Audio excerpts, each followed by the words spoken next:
This is pretty much the budget. This is the good, the bad, and the ugly, as I like to describe. And it was a frustrating budget process this year. I think for a lot of people, we just couldn't. It seemed as though we just couldn't close down certain areas. Hi there, it's WAMC News Director Ian Pickus.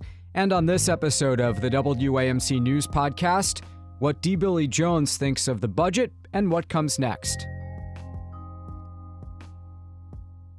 Well, as New York State lawmakers return to the Capitol in Albany to finish the session, expected to run through June 6th, the $237 billion budget is finally done. It was approved about 3 weeks late.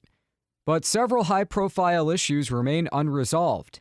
Democratic Assemblyman D. Billy Jones of the 115th District sat down in our Plattsburgh Bureau with North Country Bureau Chief Pat Bradley. There was some policy put in there for housing. If the question is, are we going to amend what we've amended already? Not necessarily. I think there'll be a few things that are tweaked, but usually, when we pass a budget, that's what it's going to be. There are certain sectors when you're talking about economic development money or other things that we'll keep advocating to dole out to certain areas. But this is pretty much the budget. This is the good, the bad, and the ugly, as I like to describe. And it was a frustrating budget process this year. I think for a lot of people, we just couldn't. It seemed as though we just couldn't close down certain areas. And as you mentioned, previously, housing was a big sticking point. And one of the major causes why we had an 20-day delay in the budget. And that's why I'm a big believer in getting policy out of a budget, and it should be about the dollars and cents. And I've always been, that way. Now that the budget has been passed, moving forward, what will be your priorities for the rest of the session? Well, I have a lot of legislation that I've been working on through the years. You have this UTV legislation to raise the weight, for registrations. We're working with a lot of groups, a lot of people to up that. But not major statewide implications on a lot of this legislation, but a lot of local legislation that will affect people locally. And as I mentioned, our leaders really haven't been very vocal on what our priorities will be moving forward. I don't say that in a bad way. We just, setting an agenda moving forward. I just think there's been so much attention placed on the budget. So, I don't see anything major as far as statewide policy coming down, but there's a lot of work left to do for sure. Well, Billy Jones, you had been disappointed that there wasn't a lot of funding for home health aides. That could be a statewide initiative. Are you planning on continuing your work there? Absolutely. As you know, Pat, you've interviewed me many times on this. I will say, well, let's get into it. I was disappointed that we didn't get more funding for nursing homes because they're really struggling to keep staff. I would have liked to seen that, Medicaid reimbursement for our nursing homes up there. Also, for our DSP workers, our direct support professionals that deal with, our developmentally disabled. They were really pushing for a bigger increase so that they could pay their staff. What it is all these agencies are struggling with staff, retaining staff, paying staff. And, there's a lot of competition out there to keep these people, these hardworking people working for, nursing homes and or in a lot of our group homes around here. So I was disappointed that we couldn't do a better job on that. Getting to the home health care, and you've heard, I sound like a broken record on this, but I was disappointed that we didn't get more money for, our wait lists, our non-Medicaid people that depend on home health care for their loved ones to keep them aging in place, to keep our neighbors in place. I've said it once, I'll say it again. If you want to look at it on a fiscal note, it costs a lot less money to keep people in their own homes than it does in hospitals and or nursing homes. And that's not to diminish the good work that our hospitals or our nursing homes do, but we need to make an investment on the front end of this and not always be looking at the back end. One policy area that I think people expected to show up in the budget that didn't was the HEAT Act. Last week, Speaker Hasty indicated that the Assembly may address that during the rest of the session. What are you anticipating? Do you think it might pass before the end? I have no idea. That's, I think the speaker was was speaking for us. I think at the end of the day there were a lot of issues surrounding that, and it was such a major policy issue that there just couldn't be an agreement on.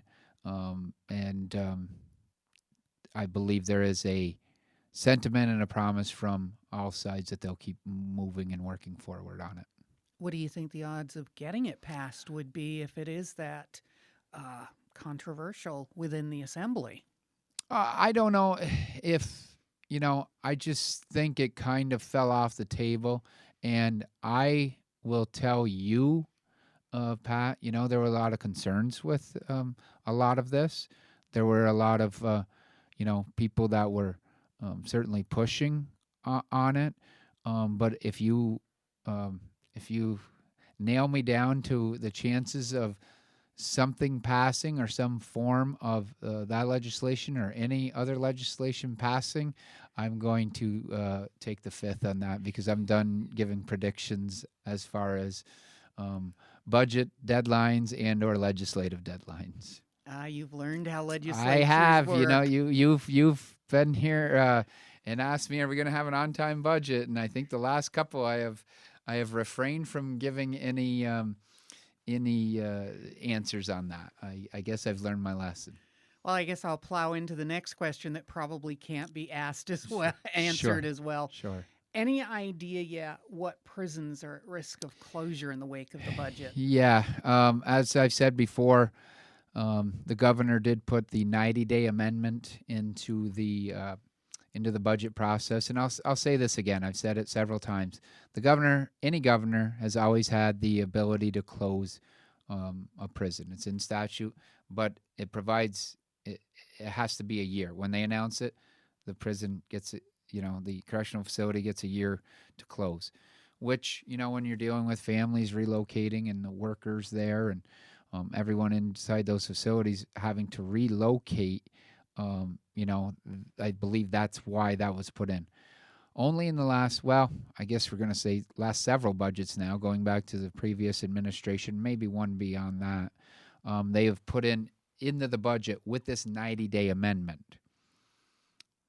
One, the governor's always had the ability to do this, but it was a year. The statute was a year. They put in there a 90-day amendment for when they decide to close a prison, they have 90 days to close it. So it cuts down the window of, trying to help people relocate and such. So no word on which facilities are closing. No word on when an announcement will be made. I would expect it to be made fairly soon, though. One good note of late is that Ticonderoga is the latest North Country community that will receive a $10 million downtown revitalization initiative grant. Mm-hmm. That's hard to say fast. Sure. How has this program overall been helping the North Country communities that have received it? Well, I think I've always been in the understanding, and I was in local government. I was in the most local government you can get. I was a village mayor of approximately 1,800, 2,000 people. I like the approach as far as a ground up. you submit a plan. The locals, the true locals, submit a plan, and they can be put in to getting this money. Like any other program, sometimes implementation is slow and cumbersome. So I'm all for it. I'm still for the DRIs, downtown revitalization initiatives, and letting the locals decide what is best for their municipalities, their localities, their initiatives. A lot of them form, and get business owners involved and groups involved to do it. So I like the program. Um, as far as moving forward, I'd like to see more of our North Country, villages and towns put in proposals for that, or I'd like to see them granted more. Well, we've had quite a few. I mean, Tupper Lake is a small Absolutely. ish Yep. village, and Yep. they've received. They have, and their plans are doing well. I think people just get frustrated with how long the process takes, right? From the announcement to the actual implementation of some of these plans, and and in everything, there's going to be people that thought they should have, that their idea, that their proposal, their organization should have received money through this, and you're going to get that no matter what when you're talking in any of these plans in small towns. But I'm happy with the people that have put in proposals in the North Country here so far. They look like great proposals, and we just have to get a few more of them implemented.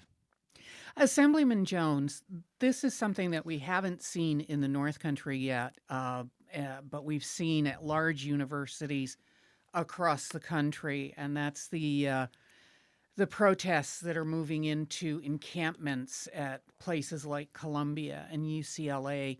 And we've got some Republicans saying that the National Guard should be called in to remove the students from these encampments. Does this situation concern you, even though we haven't seen anything at colleges in the North Country or even in upstate New York in general? I think it's a concern for anybody, any resident when we're talking that, and hearing stories of anti-Semitism in some of these campuses, and I will say this, yes, we are afforded the right in this country and in this state to peacefully protest. That is what our democracy is built on, and we've seen many times over the years where peaceful protests have carried out some form of change. But in no way, no circumstance, no way should anybody or any student on a college campus feel intimidated, feel threatened, feel that they're unsafe. And in hearing some of these stories, that's what students are saying. So we have to do, or the college campuses, and or if they call for law enforcement support, or if they don't, we have to make sure that the safety of our students is number one priority, and that we can't allow this hateful rhetoric to be put on students that are just trying to go to college to get an education that, by the way, they or their families have paid a lot of money for. So I am against any form of policy, or non policy, I should say, where students feel unsafe and they feel threatened that their own views and or ethnicity or religion is taken out of them, and that they feel unsafe. I think is that's what I will say on that. You represent a district where there's a college in it which is one of the only colleges in the country that has annually commemorated the Kent State shootings. Mm-hmm. And with some folks saying that the encampments at some of these colleges should be forcefully removed by the National Guard. I mean, I've been to SUNY Plattsburgh's Kent State memorials just about every year to cover them. And when I hear that, that's what I remember. What do you think of, forcefully, you've mentioned the concerns of the other students on the campus and their safety. So it's a different type of situation. But what do you think when you hear for calls to, remove these encampments by using the National Guard? I think we have to be very careful. I will say that. We in no way want another horrible tragedy like that. So I will leave that to people far more intelligent than I am in dealing with security issues and dealing with the way we deal with these encampments. But I think, something has to be done to provide order within the campuses, right? But we should also learn our lessons from history, from the past, for sure. So I'm not, my expertise are not in that area, but certainly we need to move forward and provide a learning environment that every student that goes to these campuses can make sure they have. So I'll leave that to the experts, but certainly, as you mentioned, I think we need to learn from our lessons in the past and not repeat them. D. Billy Jones, you are running for re-election? Yes, I am. Yes, my 5th term. And so far, no opponents yet. I have not seen anyone on the ballot yet, or that have made themselves eligible for a ballot yet. How many times have you run unopposed in the past? Well, I think this is. I have been in. This is my 5th. This will be the 5th time running for this office, and I've had 2 opponents. So we'll see what happens over the course of the... Yeah, we'll see. There's still time for somebody to... Well, no, party nominations are closed as far as that. But anybody can start a write-in campaign, or anybody can do there are independent petitions out there. I think they close in the next couple of weeks as well. So, I guess we can take it in 2 ways, Pat. I have to pat my my team on the back here a little bit, and maybe even myself. We've been out there. We have worked. Is everybody happy with me or the way the way I feel about some issues? Absolutely not. And if you can ever get 100% in this job, you ain't doing your job. I can tell you that. But I just think I think we've worked hard. I know we've worked extremely hard on trying to do the best we can by our residents. And maybe some people have seen that and said, we think he's doing an all right job. So we're going to let him continue to do that.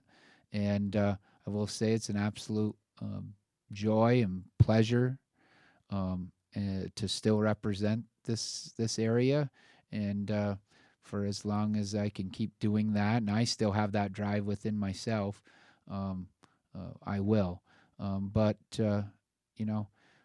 Or as my friends jokingly say, well, nobody else wants to do that job, obviously. So I don't know. Maybe I like to think that we've worked hard. We've put in the effort.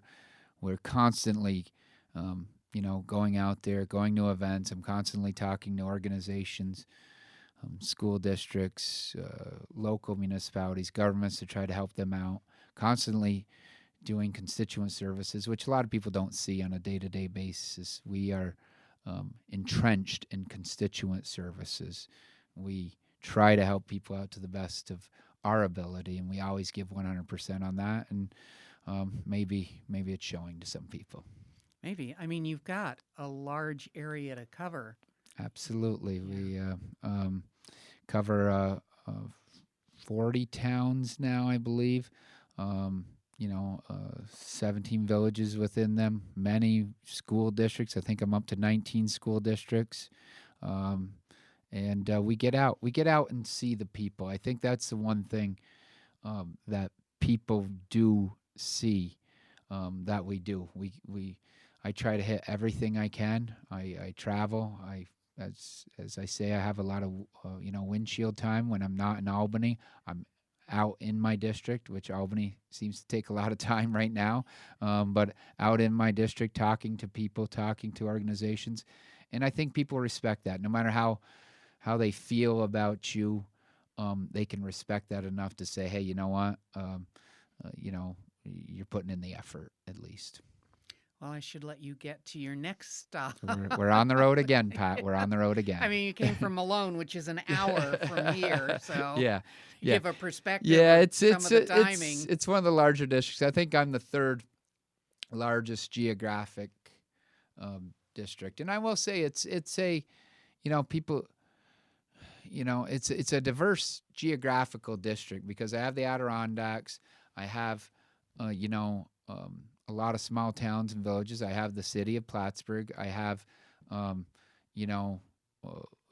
some concerns, some suburban concerns, real rural concerns, the Adirondack concerns. So it certainly keeps me on my toes, but we deal with a lot of different issues, and I still find it, very fascinating. And like I say, we try to help everyone out with their issues. They're always not 100% happy with the outcome. But I will say at the end of the day, we genuinely try for every concern we get in our office. We give it 100%. So, D. Billy Jones, thank you. Thank you. Okay, that does it for this episode of the WAMC News Podcast. Thanks so much for listening, and thanks to Pat Bradley for that interview. Until next time, I'm Ian Pickus.